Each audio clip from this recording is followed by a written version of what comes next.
This program is brought to you in part by the Eugenie and Joseph Jones Family Foundation, a local foundation proud to support education, the arts, and culture in the greater New Orleans area. Informed Sources is made possible in part by Susie and Pierre G. Villery. We want to know more, do you? Informed Sources brings our region's top print and broadcast journalists together to examine the stories behind the headlines. And we can all learn more.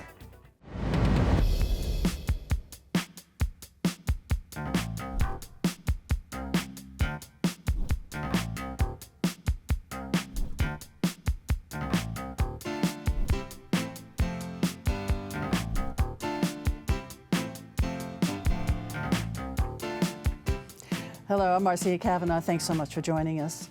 Taking a trip to Washington, D.C. can be educational, but if you are the mayor of New Orleans and now you're supposed to pay your own way, it may not be as glamorous. We will look at the latest of the mayor's travels versus the city council's increased resistance. We will also examine two major local hospital systems and the increased competition in children's health care. Plus, some legislators are proposing a controversial cure for the University of New Orleans' financial maladies.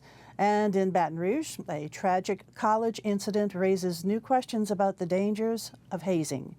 On a happier note, this is the weekend when the local version of Super Sunday combines dancing and singing and the blending of two cultures.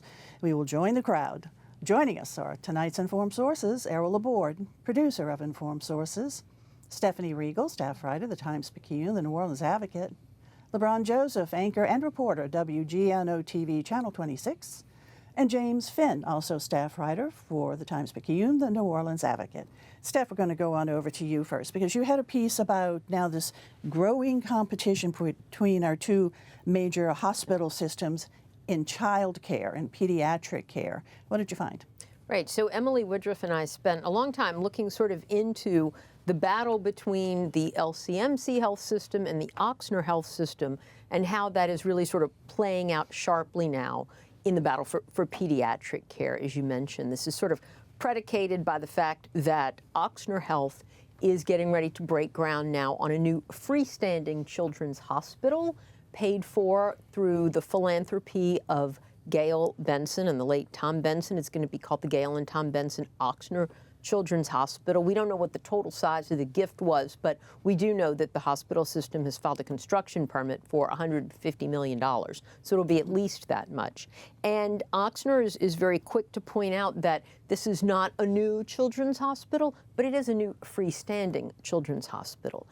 They say it's an expansion of their existing hospital within the main hospital on the Jefferson Highway campus, and that they've run out of room and are merely building a new building. But just 4 miles down the street, you have LCMC's Children's Hospital of New Orleans, which recently rebranded as Manning Family Children's Hospital.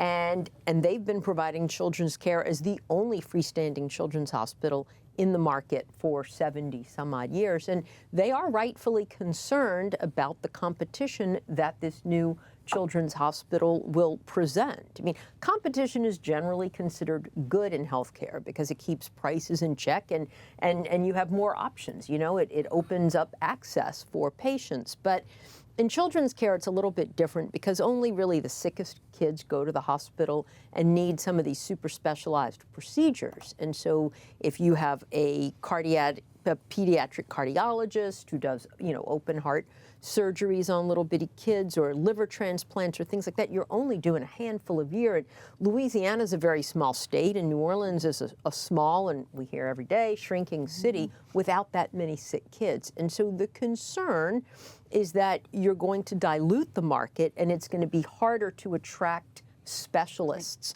to provide the top quality services that you want. And in some markets like Baltimore, for instance, we looked at, they sort of had a battle like this going on, and for the better part of a year, they lost both pediatric cardiology programs in Baltimore. Now, apparently they've resuscitated one of them of late, but it just goes to show you. Now, of course, it's hard to bring hospital systems together. LCMC and Oxnard have both been around a long time. You know, they've both morphed tremendously over the years. When I started covering healthcare 30 years ago, there were 12 freestanding hospitals in New Orleans. Now those two systems own everything. LCMC moved into the acute care business and started buying up hospitals, first with Turo and then with several others. Oxnard, meanwhile, has morphed into a massive health system across the Gulf South. Now, both of them are metro area hospitals. They Yes. serve the entire region. Totally, and Oxnard's not only metro, but regional as well. Oxnard's the far larger of the two, but Oxnard made a very intentional decision about a decade ago under then CEO Warner Thomas to go big in pediatric care. It was built around sort of the lack of open heart surgery for children in this market. They saw that people were going to Houston for that procedure, and so they decided to try to build a program like that here. The argument that LCMC people have said is that, well, we didn't really need one here. Houston is the best in the country, or one of the best in the country. They're doing it there. And we thought to spend the money and resources on that really wouldn't be worth our time and money. So it's a difference of philosophy. But to tell one hospital system, well, you really should just partner with the existing one and forego your own ambitions, that's a whole different conversation to have, right? It definitely is. Well, as you point out, Oxnard has had its, as you put it, hospital within a hospital for pediatric care. Yes. So then really why the need to create this whole new infrastructure? Because they say that they're out of space. You know, they say that they're busting at the seams. They sometimes have to turn children away. And to attract the best specialists to keep growing, they need newer, nicer, better facilities. So comparing then the new facility that Oxnard is building to the size, just the physical size, of Children's Hospital there on Henry Clay, is it going to be? It won't be as big. Now, Children's Hospital, of course, just underwent and forgive me if I get the number wrong, something like $250 or $300 million renovation itself that was completed about 2 years ago. So it has a brand new, wing and updated facility and infrastructure itself. But they're both going to be very nice facilities. It's just, and they both do somewhat different things. But it's going to be interesting to see how this market does as we continue to lose people, continue to lose patients, and it's not just the battle for specialists, but you're talking about a battle for philanthropic dollars as well. Absolutely. It's always hard to get those development dollars going. And of course, LCMC has a facility at Clearview and Veterans in Metairie that is a pediatric ER, It's right? a pediatric ER and a big clinic out there, but it's more just like a satellite. It's not going to do the heavy duty stuff. For that, you would still go uptown. Uptown. Okay, we'll see how it all goes. Thanks a lot, Steph.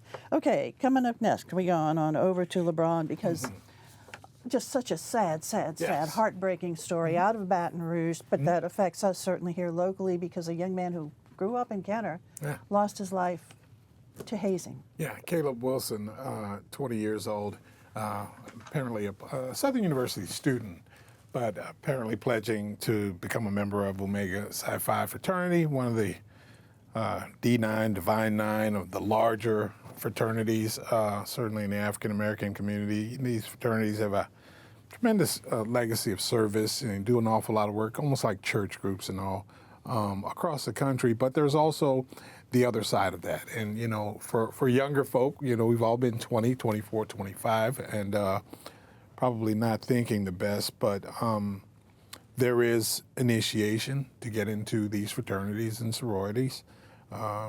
Unfortunately, this criminal hazing is what it's being called.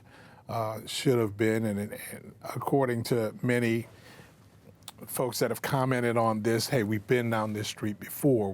This was supposed to be over. This was supposed to be done. None of this kind of stuff. But what the three young men are alleged to have done, most prominently Caleb McCrae, the 24-year-old, was to punch this kid, in his chest with boxing gloves. They were doing this ritual at this building in Baton Rouge. Two other young men, Kyle Thurman and Isaiah Smith, which, by the way, McCrae was charged with manslaughter and criminal hazing. The other two just charged with criminal hazing. They've all bonded out. But it goes even farther because there is a hint of a cover-up here. They're alleged to have changed the kid's clothes and not sought help or medical attention immediately, and drove him around before kind of dropping him off at the hospital saying, hey, they were playing basketball and he dropped, right? And so the folks we talked to in Baton Rouge today say that there's a chance that there will be additional charges. There's a very good chance that there'll be additional charges to the young men that sort of participated in the cover-up of this thing. It's just so heartbreaking. Yeah, We lost a horrible. beautiful young man who had Yeah. just such a bright future ahead of him. But also these other 3 young men now, their lives are forever changed. Their lives are forever changed as well. And this is a case that, is getting an awful lot of attention for a number of different reasons. This young man's parents, civically involved, one a former Jefferson Parish, the father a former Jefferson Parish Sheriff's Office employee. And just the bizarreness of this man collapsing after being hit in the chest. It's a case that's been covered across the country. It's national news and everything else. The number of memorial services and all. Yesterday there was something at Suno, there was an attachment there with his family. Today, Baton Rouge Southern University has a huge memorial with a viewing and then a service afterward in Baton Rouge. And then here in New Orleans tomorrow morning is his funeral at the church out in Kenner. It's not a case that's going to go away anytime soon, especially with the cover-up element that's there, but it's a very sad case. But in terms also of just the campus of Southern University, how is it impacting not only the students, but the Greek organization? Oh, yeah, they've all been impacted. And I mean, obviously, a significant sadness among the student body. He was a very popular member of the Southern University Marching Band, the Human Jukebox and all. But the Greek organizations, all initiations shut down. And there is talk, even the president of the Southern University has said that there is a chance that Omega Psi Phi will be expelled from the university. That has happened before. They've been thrown off the university before. And they had trouble at LSU as well. Right. Well, years yeah, ago, they had trouble at LSU a couple years ago. And, there was the case of the LSU student, not an Omega student, but the young man of Max the alcohol. Gruber. Yeah, the alcohol poisoning. So, we visit this every couple Over of and over. years. Yeah. And, we slam the hammer down. This can't happen. There's no way this can happen. But we're also dealing with 20-year-olds and 24 and 25-year-olds, Just don't remember that. Yes. Exactly. I'm surprised No. Jeff Landry hasn't made a statement saying we should outlaw this at all state universities. Well, the Attorney General, Liz Morrow, has been very vocal about this whole deal, especially considering that his father was, in law enforcement and all that. Yes, they've made statements in support of the family, but they haven't attempted to outlaw any of this just yet. But it's supposed to be against the law. Criminal hazing is a felony. Hazing is criminal. Yeah, Right. criminal hazing is a felony. It's It's just a getting criminal. that message across. Yes, and to making young this sink in. Meanwhile, I cannot imagine the heartbreak of Oh, these yes. parents. And our deepest condolences Yeah. to the family. Okay, thanks a lot. All right, James, let's go on over to you because the mayor went on a trip. The mayor of the city of New Orleans, Cantrell, and that has the council a little upset. Correct. And to really understand this, you have to go all the way back to November, actually, when officials from the mayor's administration came out with officials from the New Orleans School Board and announced a settlement deal that was supposed to resolve this long-running legal fight between the school board and the city. Now, that settlement deal was supposed to pay the school board $20 million up front and a bunch more money in the following years. But months and months went by and the city wasn't paying up on the money. And so members of the city council and the school board started asking questions. And this is on Cantrell, tax collection, right? correct. The dispute was over tax collections that these. That figure is almost like $100 million or something, right? Yeah, It's a yeah. significant So it was a figure. payout over several Yeah, yeah. years, and the city was supposed to pay immediately, around $20 million, and Immediately, they were supposed to pay $20 million. Over about 10 years, they would have paid a total of $90 million. But that didn't, as you said, that wouldn't even have covered the total amount that the school board has alleged the city owes them. At the beginning of February, after council members and school board officials asked questions about, where's the money, Cantrell very abruptly says through a top deputy of hers, we've decided we aren't paying. The city's finances are in dire shape, and we can't afford to pay the settlement on the terms that we said we'd agree to. Spurred immediate anger and outcry from the school board, from teachers, from students. There was talk of canceling participation by high school marching bands and Mardi Gras parades, which didn't end up happening, but it sort of showed like the lengths to which people were considering going to kind of make the city feel the pain of this decision. And in response, ultimately, the council passed a law that bars the mayor from traveling for city business. The mayor, as well as all other city officials under this law, are barred from official travel. And the council paints this as a step to kind of reduce frivolous spending, which they say, you know, is, in the mayor's own words, necessary given the state of the city's finances.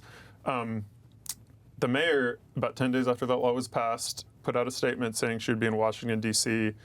for a conference of the Yale Mayor's College, which is an organization that hosts kind of roundtable discussions with mayors from all over the country. The mayor initially said that this trip was scheduled before the council passed its law, implying that, you know, it was proper and allowed under the law. Again, it immediately spurred more anger from the council, who said, you know, we accounted for that in our law and you shouldn't have taken this trip. Cantrell later came back and said, I'm allowed to take this trip, the taxpayers aren't paying for it, but the mayor's office has not responded to our inquiries and to council members' inquiries about who was paying for it, exactly. who's covering the cost. And also, she travels with staff. Correct. Generally, she does not travel alone, so who pays for them? It's a good question. It's one that we don't have answers to just yet.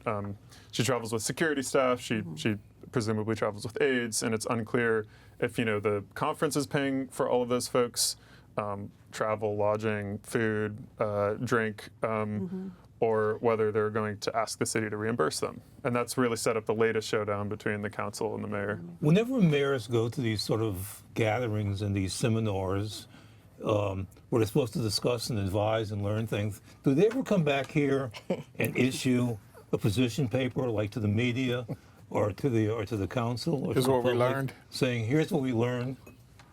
That's a great question. I have not seen that in the case Well, of you're in this the mayor. media. You're the first one that should get it. Right, and I believe I asked the mayor's administration actually what she was going to learn at this conference. Right. The subject of the conference was actually lessons that U.S. mayors can apply from the first Donald Trump presidential term to his second term. And it was specifically focused on business strategy and sort of business responses to the environment under the Trump presidency. It's interesting because right before she was going to this conference, Cantrell, as I reported in a story a few weeks ago, had developed a very close relationship with Governor Jeff Landry, who is, of course, the Trump-aligned Republican governor of the state of Louisiana. And, you know, the two worked very closely together to plan the Super Bowl. They were cordial. They called and texted often. She came to his events. He went to her events. You know, just a few weeks after that Super Bowl, which really showcased that relationship, she's in D.C. for a conference about sort of meeting what, you know, the conference described as the challenges of Landry's ally in the White House. Certainly, it would seem could be very, very useful. It's just right now, because the council said no travel, they're not too pleased with the fact that she traveled, but she's saying the taxpayers didn't pay for it. So basically, the no travel is you can travel, but just not on taxpayer dime, is what they're saying at this point. Exactly right. The ordinance allows travel paid for by state and federal grants. It's a little less clear what is allowed when, you know, a third party like the conference itself is paying for that, if that is in fact the case. It's just clear that the mayor can't request the city to reimburse any of the costs of the trip. Well, will you find out who actually paid for it anytime soon, you think? We hope so. Okay, we're going to keep asking. All right, thanks a lot, James. Okay, E, over to you, because the University of New Orleans, which is really near and dear to both of our hearts, it's really been having some problems. So there is a recommendation now for maybe a solution. Yeah, recently I was at some of the event. I was talking to somebody who I knew to be a dean at UNO, and I introduced him to somebody as, this is Dean so-and-so. And he cautioned me and said, I'm not a dean anymore, okay? That they had to drop all that, okay? Yeah. And so I realized that really kind of hit hard as far as what's going on. UNO's in financial trouble now, and not just from the flow of money, but from the flow of students and not getting students. A couple of things in the history of UNO. You know, when it started, it was called LSUNO because it was part of the LSU system. And then in the early 70s, they dropped the LS, and people said, this is a pride thing. I mean, this is, let's use the New Orleans name and the New Orleans prestige and not be associated with LSU. And a lot of people, as a student, myself included, say, hey, that's a great idea. Let's get rid of that. Okay. And then about a few years later, they changed and they got away from the LSU system. They said, we're going to be under a separate system, which is the University of Louisiana system. That's the one that operates ULL and Southeastern and Nichols and all those other universities.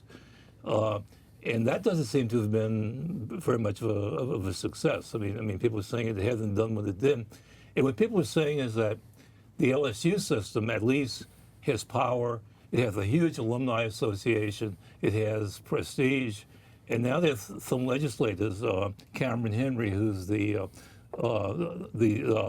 Senate President, Philip DeValier, who's the Speaker of the House, put out a position paper saying, let's take a look about going back to the LSU system and put this under the LSU system. It just has more to offer and more to do, and plus it's more unified. I mean, there's one flagship in the LSU system, whereas with the University of Louisiana system, there's 9 different universities. It's hard to say who's in charge.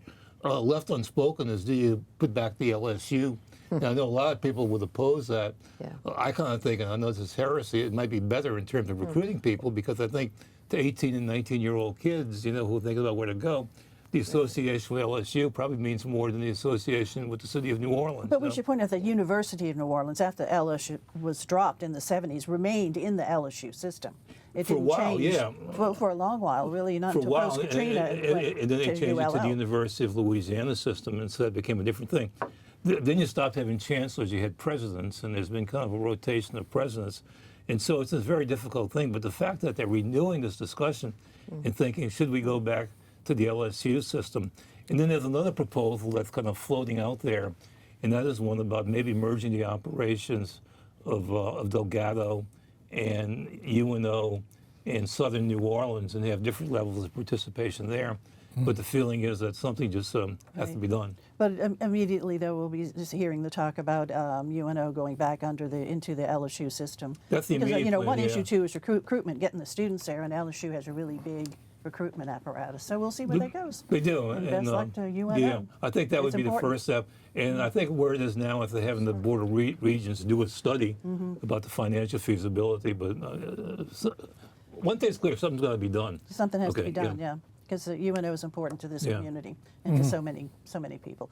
All right, LeBron, let's go on over to you and wrap us up now, because this is a big weekend. This is a big weekend. The weather not so good on Saturday, but Sunday's Right. supposed to be good, and it's good because it's going to be Super Sunday. It is good because it's going to be Super Sunday. The Super Sunday celebration started a couple decades ago, and what they have become, there are 3 of them. The first and probably the biggest is this coming Sunday, and what it becomes is, as opposed to Mardi Gras Day, when the Mardi Gras Indians are in all parts of the city, Super Sunday offers us an opportunity to see them in one place. Mardi Gras Indians is what we're talking about, and LeBron Yes. has some video that he's going to share with Yes, us. there you go. This is last year's Super Sunday celebration, starting on Quint Davis there, your buddy, Not to be dancing confused with the with the Indians. Mardi Gras Day celebration. No, not Super to be- Sunday, something different, yeah. That is correct. And at Davis Playground, Washington and LaSalle, directly across from there is the Mardi Gras Indian Council, and they've been instrumental in organizing all this, and the baby dolls and the kids. I think those are the kids you were asking about there, Errol. The groups, significant number of groups that are part of this. I think you asked me about how many tribes and how many Indians earlier, and I really think we're in kind of a heyday or a golden era of the Mardi Gras Indians, because there are tribes literally across the city, and there are tribes on the West Bank, there are tribes in New Orleans East, 9th Ward, and all beautiful. And I mean, this is a huge deal. This procession starts at noon on Sunday, and it makes sort of a big circle of a mile or 2 and comes back to Davis Playground, and so that's remind where us it's again a festival. exactly where in A.L. Davis Playground, Washington and LaSalle is where it starts, and the procession goes along that street. But it is a beautiful thing, and come on out and have some fun. And so that's Super Sunday number 1. That is Super Sunday number 1. Because we're going to have some others. There's another which starts at Orleans in the Bayou, the Treme celebration. That is about 2 weeks down the line, and then there's an Algiers one as well. This all starts with that celebration among the among those Indians with St. Joseph's Day. Yes. There was always a close with Yes. St. Joseph's Day. Yeah. So they used to do their own celebrations. Yeah. And St. Joseph's Day would be next week. And so only in the last few years have they started calling it Super Sunday. Yeah, well, but it emerged from that. It emerged from that, but the St. Joseph's Night still happens. But the thing is for St. Joseph's Night is that it's still a largely neighborhood sort of thing. And, you know, if there's an Indian that lives in your neighborhood, then you probably see him on Mardi Gras or St. Joseph's Night because they're parading. But Super Sunday has brought all of this to one particular part or these one particular areas where these little festivals are. So that makes it easier for the public to Yes. appreciate all the work that has gone into Yeah. those amazing costumes. Bring your camera. They're just those suits, as they call them, just amazingly beautiful. Yes, they really, are. Really, really pretty. Just and the a great kids part of our always get culture. me seeing the little ones.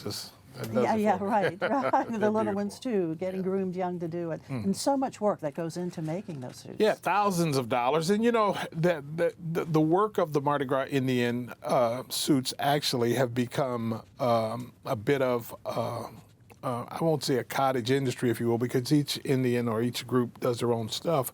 But these suits live beyond that. Many of them rest in museums and, you know, overseas. And some of these guys travel. Dow Edwards, you know, goes to France this year and all that, and get paid handsomely for one of these suits that probably costs $40,000 or $50,000 bucks between absolutely. feathers and rhinestones and all of that. Not to mention the labor that's gone Yes, into it. exactly. Okay, labor of love for sure. All right, thanks, LeBron. E, let's do roundtable. Well, the city council did a lot yesterday, but including kind of lost in the news as they passed an ordinance requiring all hotels and motels to have on staff all the time somebody on premise as a safety measure. It's not as much of an issue with hotels, which have huge staffs, but it is an issue with the smaller motels that they need to have somebody there all the time. Okay, all righty. Steph? Took a look today at a deal between the Archdiocese of New Orleans, apparently Jefferson Parish, and the state of Louisiana to sell Hope Haven, the former orphanage that was the site of horrific clergy sex abuse many decades ago, to the parish for $3.8 million, paid for in part with state money, in part by parish money. And the parish really wants to turn this into sort of a Lafreniere Park for the West Bank with recreational areas, public facilities, state-of-the-art, you know, natatorium, maybe festival grounds, Cool. and lease out those beautiful historic buildings. So the to buildings generate would money. stay. The buildings would stay. Okay, great. LeBron? Staying with the fun here, we also Sunday get a chance to relive some of Mardi Gras that didn't happen and the parade, the Irish parade on Metairie Road. Right. So that and Argus will move together. So that is also a good time for Sunday. Yeah, full day Sunday, a Full parade day down Sunday. Metairie Road. Yeah, I'm not promising to be If at you're all of planning on it, go but to Metairie Road, you know, think carefully. There you go. Okay, but go have some fun. All right, James, over to you. Myself and my colleagues Desiree Stennett and Sophie Kasakov and Joni Hess have a big story we've been working on for a while in Sunday's paper about the mayor's race, the 2025 mayor's election. Okay. We tried to kind of take the temperature of how residents are feeling about the race and about politics in general. And folks told us that they are pretty disillusioned with the way the city has been managed. This is reflected in polling, numerous recent polls. And the story just kind of paints a picture of the concerns that folks have and that they hope our next mayor will address. And the stories this weekend? Correct. Okay, we'll be looking for it. Thanks a lot for being here around the table, and thank you guys for watching. We'll see you again next week for Informed Sources. Informed Sources. Have a good evening.